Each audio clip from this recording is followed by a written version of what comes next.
Près de 2 millions de Maliens exercent aujourd'hui dans le domaine de l'orpaillage, mais l'activité est mal réglementée, ce qui joue réellement sur son rôle de régulateur social et économique. Le forum ouvert ce matin à propos se veut être une tribune d'échange et de partage d'idées pour améliorer le secteur. La cérémonie d'ouverture s'est déroulée sous la présidence du chef de l'État. SOS, les appareils de dialyse du centre hospitalier universitaire de Point-G ne fonctionnent plus, un véritable casse-tête pour les patients. La cause, l'une des 3 unités de traitement d'eau, source d'alimentation de la salle de dialyse, est en panne. Le Mali indivisible, c'est ce qu'on attendait partout aujourd'hui dans la cité des Askias. Toutes les communautés de Gao se sont retrouvées pour parler d'une seule voix. Elles disent non à toute idée d'indépendance et de fédéralisme de leur terroir. La marche de soutien au gouvernement a été suivie par Drissa Kone, notre correspondant sur place à Gao. Nous sommes jeudi 18 septembre. Bonsoir à tous. Merci de votre présence. C'est parti pour 3 jours pour le Forum national sur l'orpaillage qui a ouvert ses portes ce matin au CICB. La cérémonie d'ouverture s'est déroulée sous la présidence du chef de l'État. L'orpaillage au crible des acteurs de la filière, des services techniques et des experts. L'objectif étant de sortir de l'ornière cette activité afin qu'elle puisse jouer véritablement son rôle de régulateur social et économique. Al-Hussein Touré nous signale que l'activité occupe près de 2 millions de Maliens. Suivons son reportage. Ils viennent de presque toutes les zones aurifères du Mali, de Kaï à Sikasso en passant par Koulikoro. Les orpailleurs sont non pas à la recherche de l'or, mais de solutions à l'organisation structurelle de leur activité. En cela, ils peuvent compter sur tous les partenaires que sont les services techniques, les organisations de la société civile et l'ensemble des intervenants de la filière. C'est tout d'abord un diagnostic du malade orpaillage qui s'impose.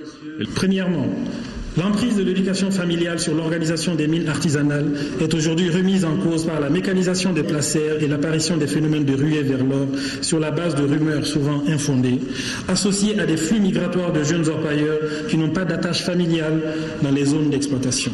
Deuxièmement, la mécanisation a occasionné une hausse sensible des frais d'exploitation pour les orpailleurs qui dépensent le gros de leurs revenus dans l'acquisition d'équipements et surtout au paiement de la location d'outils à des prix abusifs en raison du quasi-monopole de leurs propriétaires. Troisièmement, la monétarisation des rapports sociaux sur le placer est perçue par les orpailleurs âgés comme une dégradation de l'éthique sociale basée sur le respect des rôles et des principes d'égalité.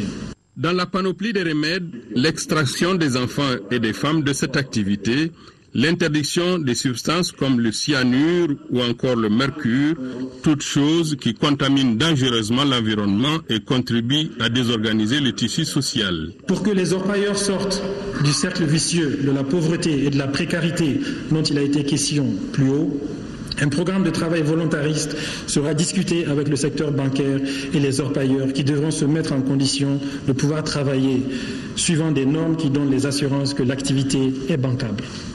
L'expérience des coopératives minières qui avait été initiée en 1998 dans le cadre du projet d'assistance technique du secteur minier sur le financement de la Banque mondiale devra être révisitée en vue d'en tirer les leçons qui pourraient être utiles dans l'élaboration d'un schéma qui permettrait aux orpailleurs d'avoir accès aux équipements dont ils ont besoin à des prix raisonnables. En tout état de cause, il n'est pas question ici de privilégier une formule, mais de chercher des alternatives de solutions qui permettent de sortir les orpailleurs de la précarité et de supprimer les risques d'accidents inutiles. L'acquisition des équipements dans un cadre coopératif ou le montage d'opérations de leasing en direction des coopératives minières est sérieusement à explorer. C'est en tout cas tout le mal que l'on peut souhaiter de cette activité qui occupe et fait vivre des centaines de milliers de familles, mais dont l'organisation si nécessaire est des plus attendues. Une minute de silence a été observée en la mémoire des 16 orpailleurs disparus dans la zone du Kangaroo. Le forum sur l'orpaillage a pris donc ses quartiers au CICB. Le chef de l'État qui a présidé la cérémonie s'est apaisanti sur la nécessité de réglementer cette activité. Selon lui, il faut organiser ce secteur rebelle à l'Organisation pour l'intérêt national. Je vous invite à l'écouter.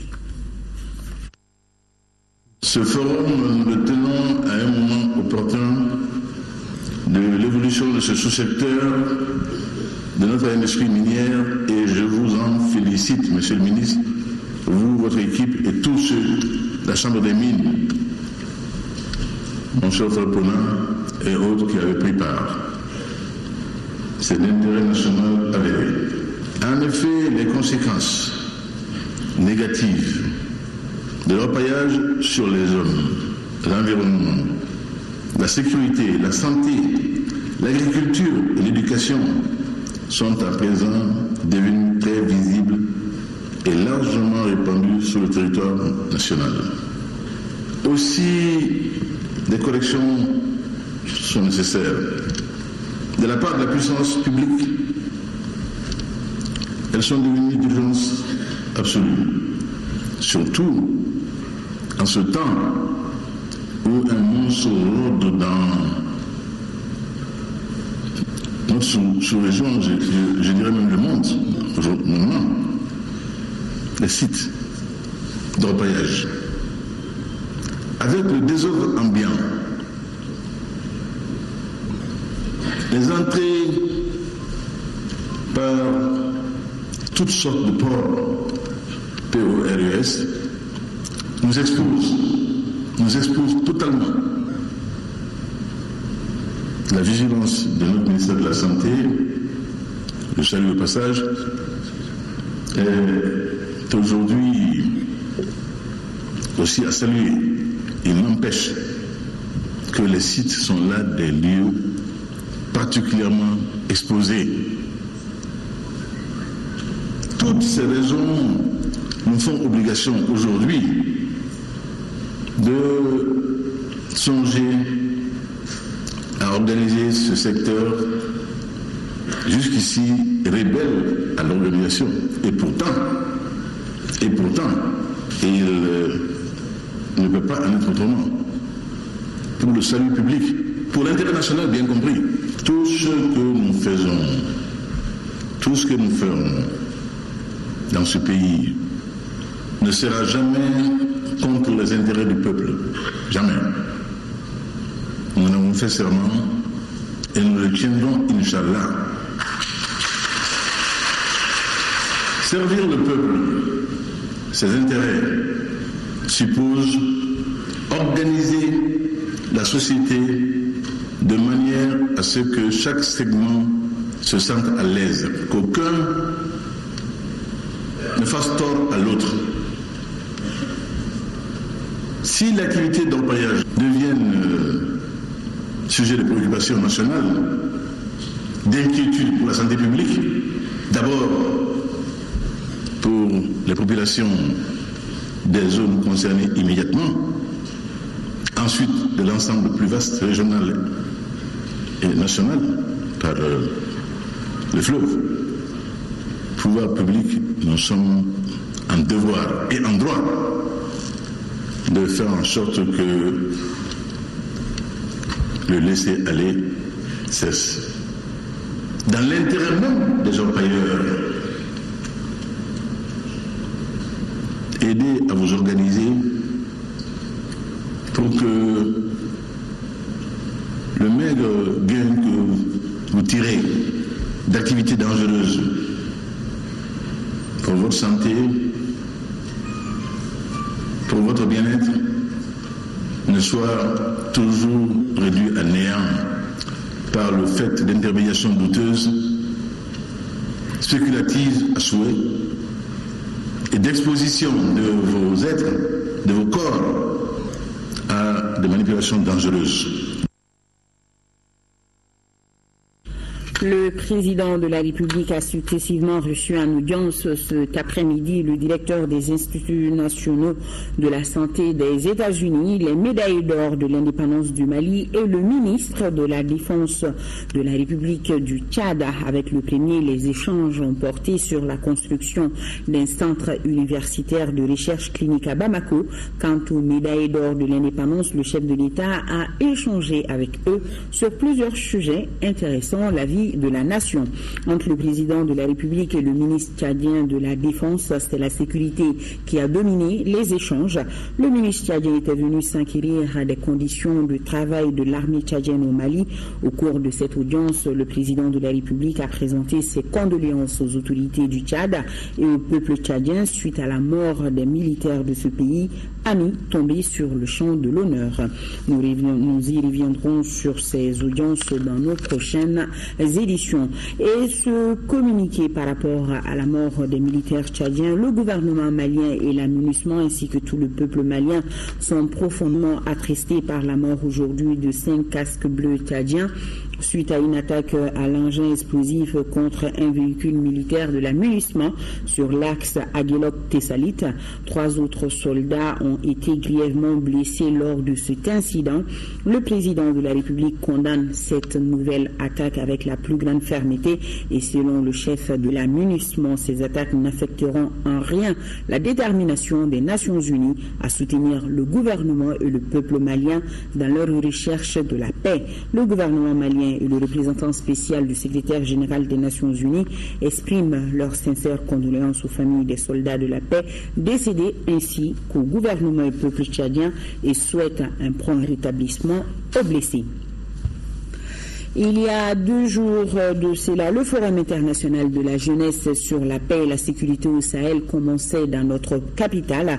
Aujourd'hui, il a pris fin sur des notes d'espoir pour l'Afrique, particulièrement pour le Mali. Les 350 participants préconisent l'accélération de la mise en place du projet Université du Sahel. Projet Université du Sahel africain, français et canadien souhaitent également qu'un appui conséquent soit accordé aux initiatives entrepreneuriales transfrontalières. Le compte-rendu de la cérémonie de clôture des travaux présidés par le Premier ministre Moussa Mara, c'est avec Moïse Traoré, reportage que nous allons bien sûr retrouver au cours de ce journal. Avant de boucler ce forum, le Premier ministre a présidé ce matin d'abord la 10e session du comité mixte de suivi des réformes État secteur privé. Pour rappel, le Mali s'est engagé depuis 2005 à améliorer le cadre juridique et réglementaire et la pratique des affaires entre le secteur public et privé. Un nouveau plan d'action pour 2014 a été proposé, nous dit Garibou Pirou. Classer le Mali parmi les pays top réformés d'ici à 2017, c'est le nouveau combat du gouvernement du Mali. En vue de réaliser cette ambition, il s'est engagé dans un vaste programme de réforme étant secteur privé. Ce programme s'étend sur la création d'entreprises, le commerce transfrontalier, l'obtention des licences administratives et bien d'autres dans un cadre juridique et réglementaire. Il faut doter les pays d'un cadre institutionnel simplifié et harmonisé pour faciliter les procédures administratives. Nous venons de tenir la 10e session du comité mixte État-secteur privé qui se focalise sur la mise en œuvre des réformes décidées conjointement entre l'État et le secteur privé et de voir dans quelle mesure le climat des affaires peut être amélioré. Au-delà du climat, c'est également la pratique des affaires. C'est-à-dire c'est de faciliter, en tout cas, de mettre en place le cadre idéal pour permettre aux entreprises du secteur privé de pouvoir s'épanouir. Et ce comité mixte est là pour valider les réformes qui sont, bien entendu, décidées par l'État et le secteur privé et venons de valider les thèmes de référence pour l'élaboration d'un plan stratégique sur 3 ans, ce qui n'avait jamais été fait au préalable, donc 2015-2017, et qui vont nous permettre, bien entendu, d'avoir une visibilité beaucoup plus claire, en tout cas au niveau des réformes que nous menons au sein du gouvernement, pour notamment le secteur privé. Et c'est la détermination que nous avons afin de faire du Mali un pays émergent. Le comité mixte de suivi des réformes État-secteur privé a proposé pour cette année un nouveau plan d'action. Le plan vise à assurer l'amélioration continue de l'environnement des affaires et la progression du Mali dans le prochain classement du Doing Business et s'articule autour de 3 axes. L'attractivité des investissements, la pratique réelle des affaires et le renforcement de la cellule technique des réformes du cadre des affaires. Le ministre de l'économie numérique, de l'information et de la communication informe les associations professionnelles, l'ensemble des acteurs des corps de la presse et de la communication que les élections pour la désignation des représentants des professionnels à la haute autorité de la communication (HAC) seront organisées le mercredi 24 septembre 2014 au siège du Conseil supérieur de la communication (CIS) au marché d'Ibida. Le vote est uninominale à un seul tour et à bulletin secret. L'ouverture du scrutin est prévue à 9h30 et la fermeture à 15h. Les membres du collège du Mans désignés sont invités à se présenter au lieu du vote muni de la carte nationale d'identité ou de la carte nationale de presse ou de la carte professionnelle de presse. Le ministre sait compter sur la bonne compréhension de tous. Le projet de mobilisation des recettes intérieures entame sa deuxième phase. Ce projet permet à l'État de financer de façon plus durable les dépenses publiques. 2 ministres du gouvernement ont procédé à son lancement. Coût de l'opération 8 milliards de francs CFA, un financement canadien. Mariam Sagara. 2 directions vont recevoir l'appui du gouvernement du Canada pour la mobilisation des recettes. Le PAMORI 2 concrétise une autre détermination, celle du gouvernement du Canada, en contribuant à la réforme de la politique fiscale et à l'amélioration de 2 administrations fiscales et du recouvrement des recettes que sont la Direction générale des impôts et la Direction nationale des domaines et du cadastre. Dans la poursuite des objectifs de réforme de l'État, le PAMORI 2 pourra servir de catalyseur à l'atteinte d'une plus grande autonomie budgétaire pour financer les dépenses publiques de l'État. Le Canada contribue à plus de 8 milliards de francs CFA pour moderniser les systèmes d'information fiscale et aussi faire participer les citoyens au cœur des préoccupations de la fiscalité. PAMORI 2 porte beaucoup d'espoir. Vous avez utilisé 2 mots qui sont extrêmement importants, l'autonomie et la souveraineté. L'autonomie budgétaire, qui est un objectif et qui, aujourd'hui, de plus en plus, devient pour nous un objectif non négociable. Le gouvernement du Mali doit travailler urgemment à son autonomie budgétaire. Je me réjouis que la deuxième composante de PAMORI 2 concerne la DNDC. Nous sommes en train de préparer une grande réforme de la gestion foncière et domaniale. Cette réforme va nous permettre de procéder à une clarification foncière, de réduire les conflits, de moderniser l'administration des domaines. Ces administrations qui aujourd'hui font que l'État, bon an, mal an, arrive quand même à mettre en œuvre ces programmes, puissent le faire davantage et comme l'a dit monsieur le ministre des Domaines, que l'État puisse de plus en plus compter sur ses propres ressources pour ne pas avoir à transiger sur ses priorités. Parce que si on n'a pas les moyens de sa politique, on est obligé quelque part des fois de ranger un peu ses ambitions, de les mettre à plus tard. Mais si on est nous-mêmes dans le siège du conducteur et que nous veillons à la mobilisation des ressources, nos partenaires nous appuieront comme c'est le cas aujourd'hui, mais ils ne peuvent pas se mettre à notre place. C'est à nous de tenir le bateau en marche. Le PAMORI 2 entend assurer une plus grande autonomie budgétaire du pays pour le financement des dépenses publiques. Cette initiative s'inscrit en grande ligne dans les orientations stratégiques pour la réduction de la pauvreté dans notre pays. Vous le savez, depuis lundi, l'ambassadeur des États-Unis au Mali est en fin de mission dans notre pays. Un déjeuner a été offert à Marie-Berthe Léonard qui a passé 6 années dans notre pays au poste d'ambassadeur. Cette amie du Mali a été appelée à d'autres fonctions. Nos autorités lui ont rendu hommage. À ce déjeuner, Fatoumata Kone était présente.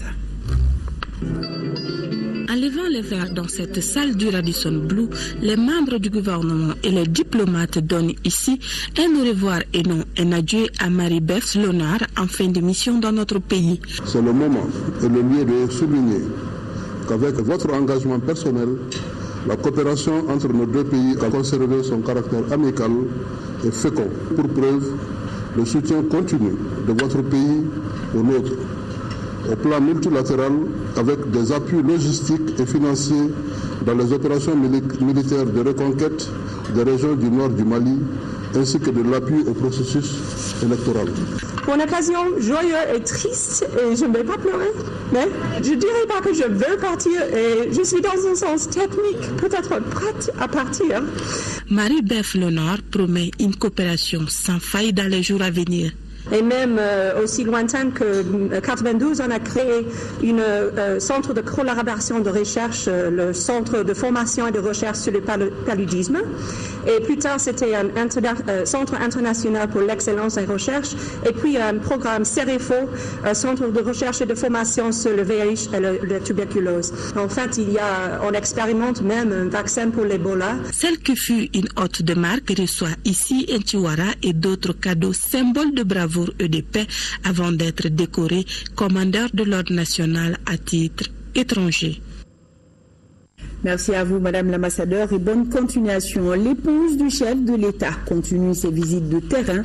Elle était ce matin à Sinkoro, une localité située à une quinzaine de kilomètres de Baguineda. Keïta Aminata Maïga a visité là-bas l'association Jeunesse Action Mali, Agent Mali. Cette ONG œuvre dans la lutte contre la pauvreté par la formation des jeunes et des femmes. Nos envoyés spéciaux, Khadija Toukoune et Abdoulaye Diarra, reportage.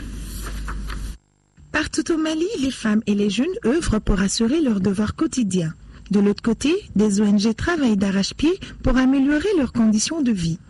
C'est le cas de l'ONG AGIA Mali, Association Jeunesse Action Mali, située à Sinkoro, à une quinzaine de kilomètres de Baguineda. C'est une ONG qui s'occupe de l'éducation, la formation et l'insertion socio-professionnelle des jeunes dans le milieu rural et dans le milieu urbain. Nous essayons vraiment de donner des compétences sur les techniques de production, de transformation et des compétences entrepreneuriales. Cette ONG, créée en 1993, a accueilli l'épouse du président de la République. Dès son arrivée, Keïta Aminata Maïga a pu visiter les réalisations de AGIA Mali.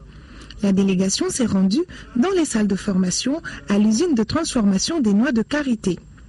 L'ONG fait également des formations en aviculture, en pisciculture, en maraîchage, entre autres. Les actions de cette ONG vont dans le même sens que ce que le gouvernement malien entreprend en matière de création d'emplois. On a vraiment l'application de ce qu'on apprend immédiatement, que ce soit l'énergie solaire, que ce soit la pisciculture. Ils peuvent faire une démonstration devant les apprenants. J'ai trouvé ça intéressant.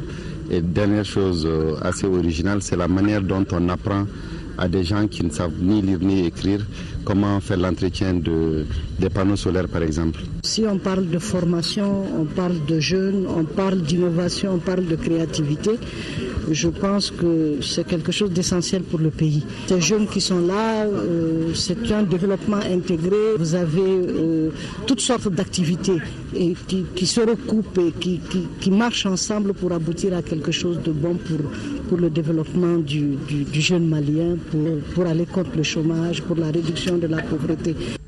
Cette visite a pris fin par les bénédictions du chef de village de Sinkoro pour les visiteurs et notre pays. Cri de cœur des équipes de dialyse du centre hospitalier universitaire de Point G. Elles sont aujourd'hui confrontées à un problème de prise en charge des patients. L'une des 3 unités de traitement d'eau, source d'alimentation de la salle de dialyse, est en panne. Conséquence, longue file d'attente devant les 2 unités encore fonctionnelles mais débordées. Les patients sont partagés entre les désespoirs et la peur, nous indique Ramata Konati. Suite à une panne du réseau de distribution d'eau du centre d'hémodialyse de Point G, les malades souffrent le martyre. Difficile aujourd'hui pour eux d'avoir les 2 séances nécessaires par semaine. Cheikh Nassidibé est l'un de ces patients qui attendent leur tour depuis ce mercredi matin. Assis devant la 3e unité, il est partagé entre peur, désespoir et questionnement. La machine là, pour le traitement d'eau, je ne sais pas comment une machine comme ça peut se gâter et les responsables sont là, ils ne réagissent pas. On doit avoir 4 heures de dialyse, mais on ne l'a pas en ce moment. On n'a pas 4 heures. Souvent c'est 3 heures, souvent c'est 2 heures, 2h30, pas plus. Parce qu'il y a trop de monde. Non loin de ce sexagénaire, Ousmane Fadiga. Ce jeune de 21 ans poursuit désormais son traitement au niveau de la 2e unité de la structure hospitalière. Malgré cette panne à l'unité 1, ma séance de dialyse se passe bien ici. J'ai même fait un dernier tour le dimanche passé. Pourtant, le problème est connu. Actuellement, nous avons une unité qui ne fonctionne pas. Donc nous fonctionnons actuellement avec 20 générateurs. Et cela remonte nous sommes à la 3e semaine. La pompe qui fonctionnait était gâtée. Les secours qu'on avait, nous avons essayé de monter. Ces secours chauffaient, donc on ne pouvait pas dialyser les malades avec de l'eau chaude, nous avons arrêté. S'il y avait une maintenance préventive, Il y a certaines machines qui sont en panne aujourd'hui, ça ne serait pas en panne. Quand la machine fait 1000 heures de travail, il y a des choses à changer. Quand la machine fait 2000 heures, 1500 heures, il y a des choses à changer. Quand la machine fait 5000 heures de travail, il y a des pièces à changer. C'est ça qu'on appelle les kits de maintenance préventive. Ça fait combien de temps que ces machines n'ont pas ces kits? Ça fait 2 ans. En attendant qu'une solution soit trouvée, les 2 unités encore fonctionnelles avec les 20 appareils font de leur mieux pour s'occuper des 215 dialysés ici. Les agents de santé s'activent tous les jours pour soulager les personnes atteintes d'insuffisance rénale chronique, une maladie silencieuse et irréversible. La réalité du pays. Un mot de politique. Le Parti Front Africain pour la mobilisation et l'action FAMA a organisé une journée d'échange pour partager le document bilan de la première année du mandat présidentiel. Moïse Traoré nous en parle. Le parti FAMA donne le temps au parcours du territoire national avec le document intitulé « IBK, un an d'efforts au service du Mali et des Maliens ». Dans le cadre de la réconciliation nationale, les accords préliminaires de Ouagadougou avaient prévu le désarmement et le cantonnement des groupes armés. Malgré le non-respect de cette disposition, le président de la République reste conforme à sa vision. Convaincu que la paix est un gage de développement économique et social, le président IBK ne ménage aucun effort pour parvenir à cette paix dans le septentrion malien à travers le dialogue inclusif intermalien qui se déroule en ce moment même à Alger. Les acquis de la première année sont promoteurs si l'on se réfère au lourd passif de l'État malien. Ce que je lui recommande, il n'a qu'à appliquer correctement son programme de société et son programme de gouvernement. Tout est prévu là-dedans. Comme il l'a dit, on ne peut pas le dire plus. Il a dit qu'il est là pour le bonheur des Maliens. Et je crois qu'il fera tout pour assurer ce bonheur-là. Faut-il le rappeler? Le devoir de tout patriote, c'est de servir son pays. C'est de penser pour son pays. C'est de l'aimer. C'est d'œuvrer inlassablement et inconditionnellement pour lui. C'est défendre ses intérêts vitaux en tout lieu et en toutes circonstances. Seul le Mali doit compter. Le document bilan de la première année du mandat présidentiel est un condensé de 23 pages. À présent, cette bonne nouvelle pour les usagers de la voie d'accès de la cité des 330 logements sociaux de Yirimadjo. Le tronçon de plus de 2 km est officiellement ouvert à la circulation ce jeudi matin. Mamoudou Sidibé était sur place. Son reportage. La réalisation de la voie d'accès au site des logements sociaux de Yirimadjo 1 et 2 est le fruit du partenariat public et privé avec la SEMA SA. Pour les populations riveraines de cette voie, le rêve est devenu réalité. Enfin, la voici, la promise, la nouvelle, la coulante, la rutibante, la route, notre route.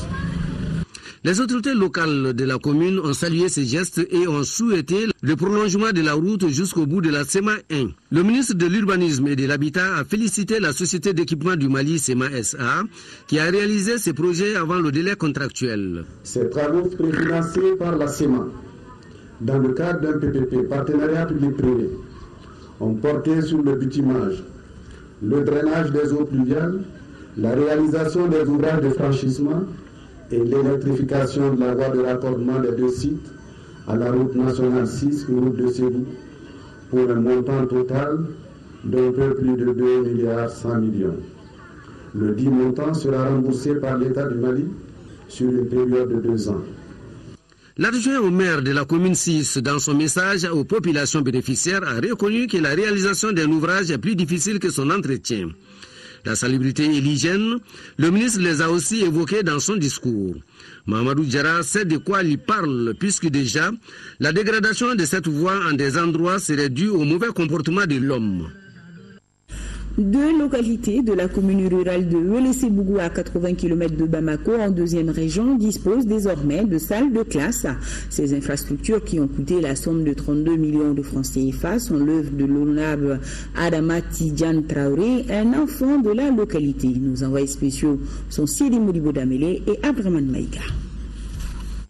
Mpiabougou, 15 km de Wélé-Sébougou. Sikoro, 30 km de Wélé-Sébougou, 6 salles de classe pour deux localités distantes de 50 km. Des réalisations de l'honorable Adama Tidjane Traoré, un enfant du terroir. Ces infrastructures qui viennent d'être inaugurées vont désormais jouer un rôle important dans le maintien des enfants à l'école, tout en leur offrant de meilleures conditions d'apprentissage. Avec ces bâtiments flambant neufs, les 8 km parcourus chaque matin par les élèves pour rejoindre leur établissement ne seront qu'un triste souvenir. Je suis issu d'un milieu défavorisé, d'un milieu rural, où dans mon enfance j'ai parcouru des kilomètres, 10 km chaque jour, matin et soir, pour aller à l'école primaire. Et aller pour l'école secondaire, je partais à 25 km, loin de mes parents. Et au lycée, j'ai été à plus de 50 km. Donc, quand je vois tout ça, aux frais de contribuables maliens, je pense quand même qu'on ne doit pas laisser seulement tout à l'État. Il s'agira par la construction de ces édifices qui ont coûté plus de 32 millions de francs CFA de rapprocher l'école des apprenants. Pour une telle initiative, Adama Tidjane Traoré n'est pas sa première tentative. En 2 ans d'activité, le natif de Marako a déjà construit plus d'une vingtaine de salles de classe et des centres d'accueil pour enfants défavorisés dans 5 communes rurales de Wélé-Sébougou. Le coût total de ces dites réalisations sont estimés à plus de 240 millions de francs CFA. La compétitivité de notre pays dépend de la qualité de la formation de nos enfants. Et je pense que contribuer dans ce sens-là est contribuer pour soi-même. En plus de ces joyaux, le vice-président de la Commission Affaires étrangères de l'Assemblée nationale a offert plusieurs cadeaux et des primes d'encouragement à plus d'une trentaine d'élèves du Djitoumou et à certains enseignants à la retraite. Chacun des bénéficiaires a reçu la somme de 200 000 francs CFA. Les responsables de l'amunissement, les autorités maliennes et tchadiennes ont rendu ce matin un dernier hommage au soldat tchadien Rimbaï Flora Jim Taloum, décédé le 14 septembre dernier suite à l'explosion d'une mine dans la région de Kidal. Il a été élevé au grade de la médaille de la paix de la valeur militaire à titre posthume. Youssouf Diakité. Cette cérémonie de l'amunissement rend un dernier hommage aux militaires de l'amunissement tombés sur le champ d'honneur. Celui-là est le 11e soldat tchadien tué au Mali et le 26e de façon globale depuis la mise en place de l'amunissement. C'est avec une grande tristesse que je me tiens devant vous aujourd'hui pour rendre un dernier hommage à ce soldat-là, le soldat 2e classe Rimbaï Florent Jim Taloum, qui a payé de sa vie en contribuant à la sécurisation des populations de la région d'Aguelok le dimanche 14 septembre dernier suite à un accident grave de mine antipersonnelle. J'exprime mes sincères condoléances à sa famille, à son grand pays, le Tchad, ainsi qu'à ses frères d'armes qui sont ici avec nous. Son décès montre encore la difficulté dans laquelle les forces de la MINUSMA mènent leur mission dans la région du Nord Mali. Les derniers jours, j'ai beaucoup pensé à Rimbaï Florent. J'étais en Algérie, où on essayait de faire la paix. Et au moment où on cherche la paix, ce jeune homme a perdu sa vie. Le soldat Rimbaï Florent Jim Taloum, c'est son nom, est décoré à titre posthume au grade de la médaille de la croix de la valeur militaire. Cette distinction est une reconnaissance de la communauté internationale et des autorités maliennes à l'endroit de tous les casques bleus tombés sur les champs d'honneur pour la cause du Mali. Comme pour dire non à tout ce qui veut entraver au processus de paix entamé, direction Gao, le mouvement des forces patriotiques de résistance et les associations de la société civile ont battu le pavé ce matin.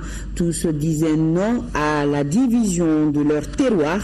Partie de la place de l'indépendance, cette marche commune qui a vu la participation d'Arabes, de Songhai et de Keltamachek a pris fin au gouvernorat de la ville de Gao. Le compte rendu de Drissa Kone. Ils étaient des milliers de manifestants ce jeudi matin à prendre d'assaut la place de l'indépendance de Gao, point de départ de cette marche de soutien au gouvernement. Tous avaient les mêmes objectifs, non à une quelconque fédération de leur terroir, non à la séparation du pays. Sur plus d'1 kilomètre dans la cité des Askia, toutes les communautés de la 7e région se sont unies autour d'un idéal commun. Le Mali est un et indivisible et il le restera. Ici, la référence choisie est l'hymne national du Mali.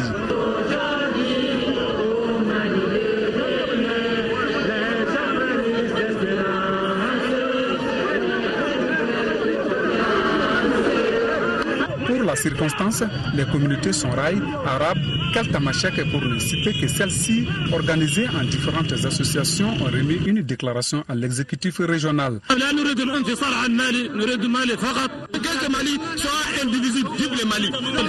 Nous, représentants de la coordination des jeunes patriotes de Gao, des jeunes n'ont pas bougé de Gao, du CMFPR de Gao, du MAA de Gao, du Gatia de Gao, des commerçants détaillants de Gao, des chauffeurs de Gao, des associations féminines de Gao et de toutes les forces vives de la région de Gao, soucieux du devenir, de l'avenir de notre nation et de l'importance des discussions entreprises à Alger et qui engagent notre avenir.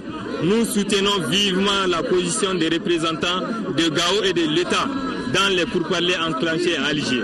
Le chef de l'exécutif régional s'est réjoui de cette initiative patriotique, surtout au moment où des pourparlers sont en cours en Algérie. C'est une cause que nous allons défendre ensemble. Vive le Mali libre, uni et indivisible. À travers des slogans, ces manifestants bien encadrés par les forces sont déterminés à appuyer les plus hautes autorités dans leur combat pour le Mali. Voilà, on parlait de pourparlers dans le reportage.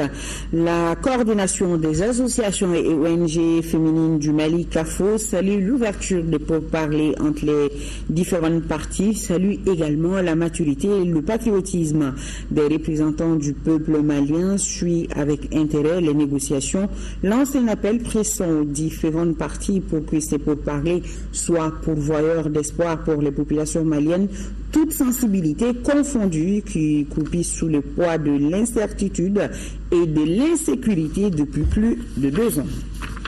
En 4e région, 26 organisations de la société civile ont été retenues dans le cadre de la mise en œuvre de la 2e phase du programme d'appui aux organisations de la société civile. Le lancement officiel des activités de ce programme de l'Union européenne s'est déroulé ce jeudi à Ségou. Candicila. Au total, 26 organisations de la société civile de la région de Ségou ont été retenues dans le cadre de la mise en œuvre du PAOS2, le programme d'appui aux organisations de la société civile malienne. La présente cérémonie, qui marque le lancement des activités de ce programme multiplieur, dont le chef de file est l'Union européenne, vise également à faire partager avec les acteurs de la société civile les objectifs de ce programme qui, de façon générale, est d'améliorer les programmes et politiques de développement du gouvernement et de ses partenaires. Il apparaît clairement aujourd'hui la nécessité de renforcer les organisations de la société civile malienne pour une participation au processus démocratique de réforme de l'État et de décentralisation afin que celle-ci puisse jouer le rôle d'acteur de développement et de changement social. Les participants ont eu droit à une présentation du PAOS2 dont la mise en œuvre va se faire à travers une série de formations. C'est un programme de formation de renforcement sur des thématiques comme la bonne gouvernance, la planification stratégique et la communication interne et stratégique. Donc c'est pendant 1 mois, les représentants des organisations de la société civile au niveau de notre région seront là pour bénéficier des différents ateliers de formation dans le cadre effectivement de la mise en œuvre des activités de terrain qu'elles mènent tous les jours sur le terrain. Note que le PAOS2 est un programme de 13 milliards de francs CFA cofinancé par l'Union européenne, le Danemark, la Suède, la Suisse, le Canada et les États-Unis. Informer et coordonner les actions pour réussir la lutte contre la fistule obstétricale dans la région de Sikasso, telle est la volonté affichée par le projet Fistula Mali. Il vient d'organiser une journée de concertation avec les acteurs de la région sur le sujet. Sekou Konate, correspondance. En organisant la présente journée de concertation sur la problématique de la fistule obstétricale, Le projet Fistula Mali veut obtenir une forte implication des acteurs régionaux dans la lutte contre une infection qui constitue de nos jours une véritable menace.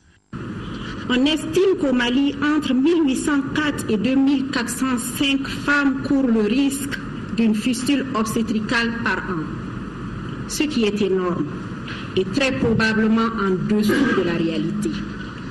Il s'agira donc d'informer les acteurs régionaux sur les interventions et partenaires impliqués dans la lutte, identifier les partenaires impliqués dans la prise en charge de la fistule obstétricale et leurs zones d'intervention. En fin 2012 et durant 2013, nous avons organisé 4 campagnes de fistule avec Fistula Care en son temps, qui nous a permis de prendre en charge 140 femmes souffrant de cette affection. Et au vu de ces résultats-là, nous avons renouvelé la coopération. Pour la mise en œuvre de cette stratégie, l'implication de tous les responsables et acteurs est indispensable. Il s'agit notamment des autorités administratives et politiques, des collectivités décentralisées, du personnel technique et de la société civile. C'est pourquoi la présente concertation devra déboucher sur la mise en place d'un comité de pilotage régional de la prévention et la prise en charge de la fistule obstétricale. Rappelons que le projet Fistula Mali, financé par l'USAID, est mis en œuvre par Intra-Health et partenaires.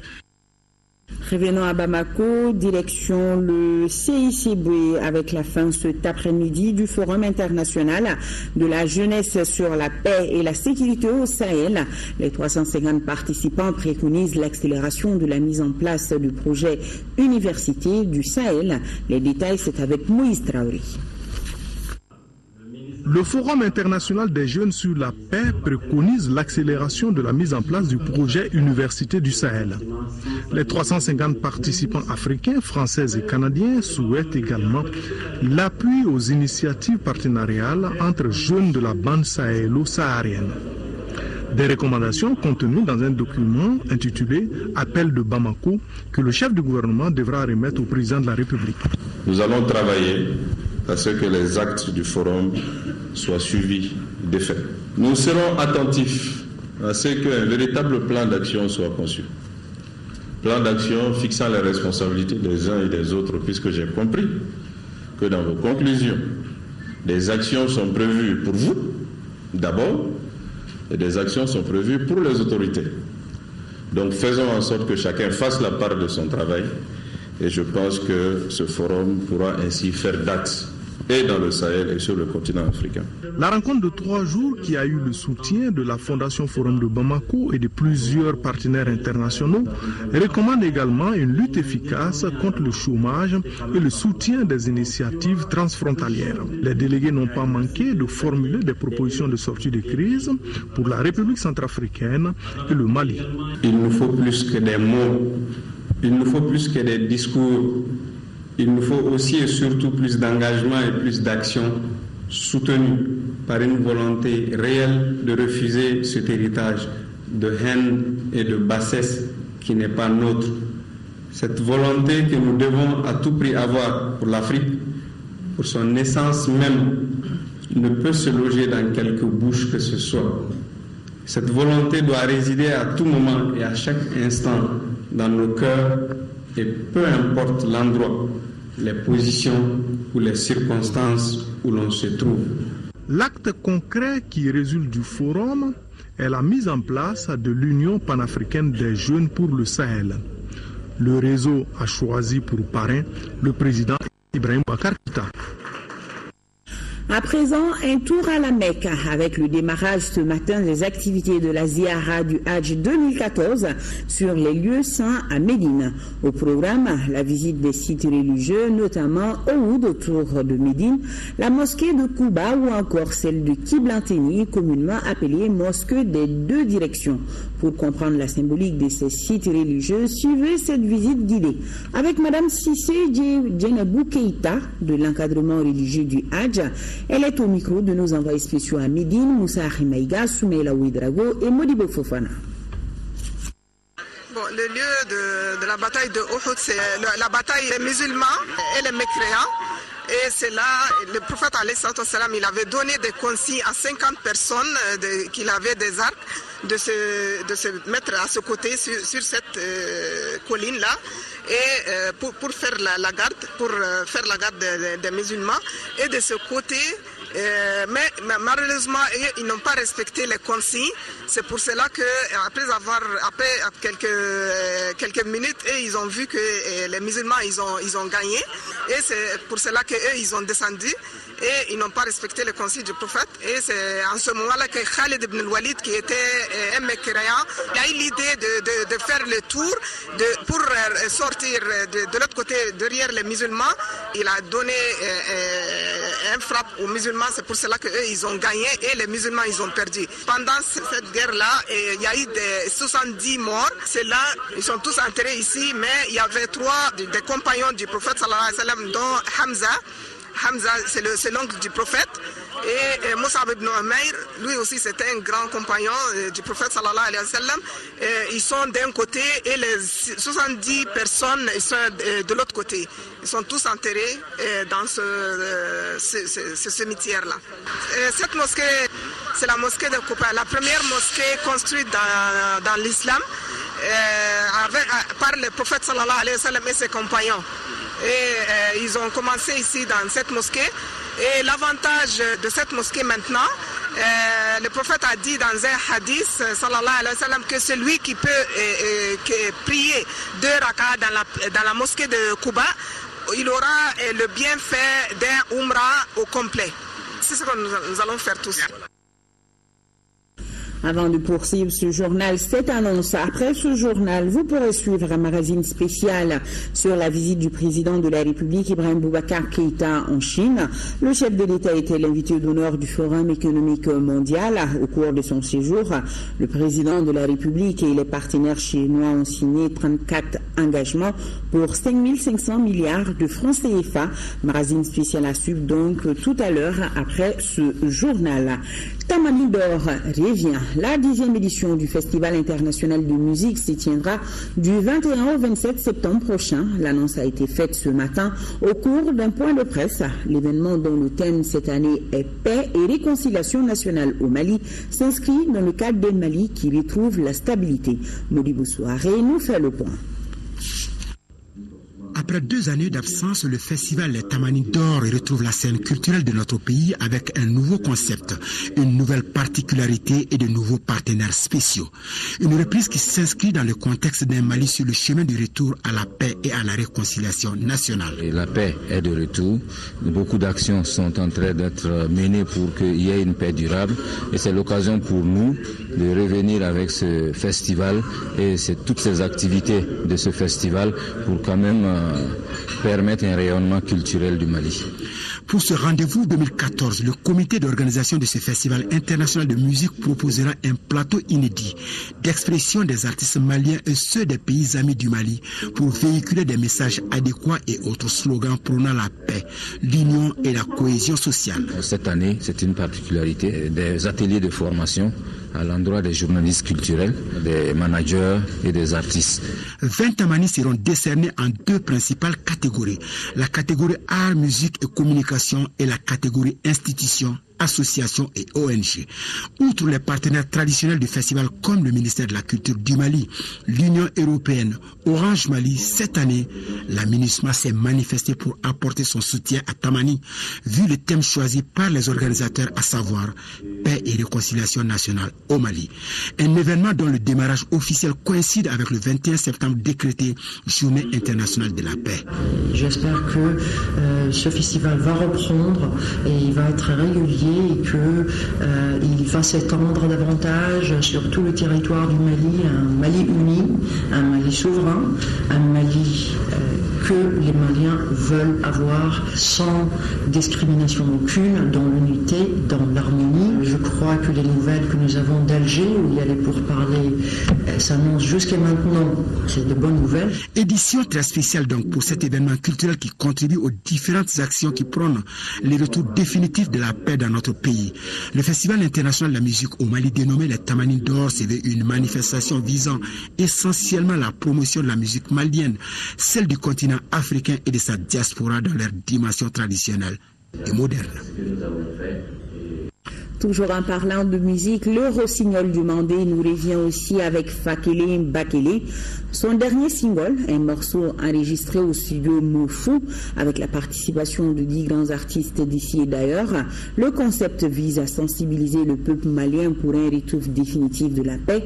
L'idée vient de l'association malien Koura, composée de toutes les couches de la société, dont Mahamadou Diko, alias Dixon, du groupe Tata Pound, qui est le président. Le lancement du single est la toute première activité de la dite association. Adam Sissoko, reportage.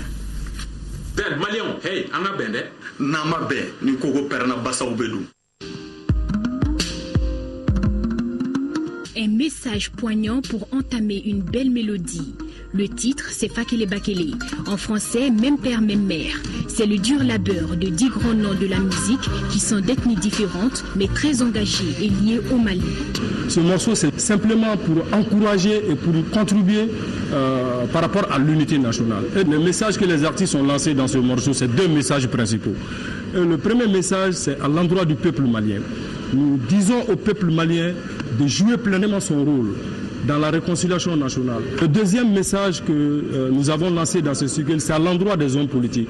Nous disons aux hommes politiques d'arrêter des polémiques qui ne servent à rien, des amalgames sur des sujets qui n'apportent rien, qui ne sont pas essentiels. Le single Fakele Mbakele a donc pour but de rassembler le peuple malien dans la paix.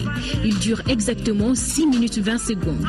La toute première prestation de ce groupe d'artistes en public, c'est ce samedi lors de la Nuit du Mali pour l'unité et la réconciliation nationale au stade Omnisport Modibo Keïta.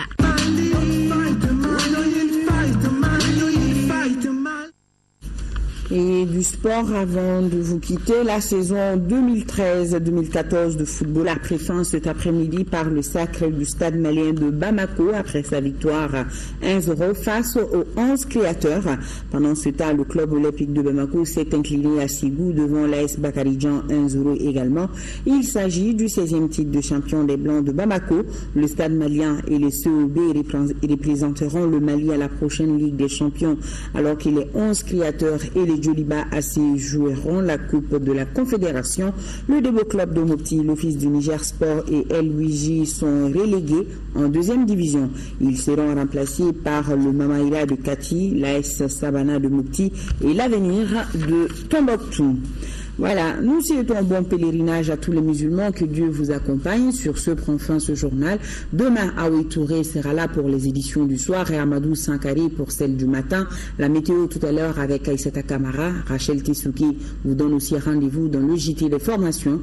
Voilà, je crois que j'ai tout dit. Restez en compagnie de nos programmes. Merci à nos téléspectateurs de Médine. Bonsoir à tous.